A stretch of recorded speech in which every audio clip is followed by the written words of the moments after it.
Hello everyone, welcome back to the Taglog YouTube channel. Today for this video I will be showing you how you can delete your Viber account. So for that, first of all, open the Viber application and then get logged in into the account. You are currently logged in into the account. Here you need to tap on more on the bottom right. From there you need to tap on settings. Inside settings you need to go to accounts. Inside account there is deactivate option on the very bottom. Tap that. Deactivating your account will delete all your Viber data, that is files, messages, photos and everything else.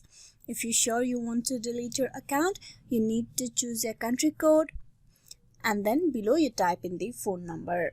Then tap on deactivate account. Deactivating your account will permanently delete your data. You tap on deactivate. With that, you have successfully deactivated your Viber account. Hope this video was useful. Please like and subscribe the Taglog YouTube channel. Thank you.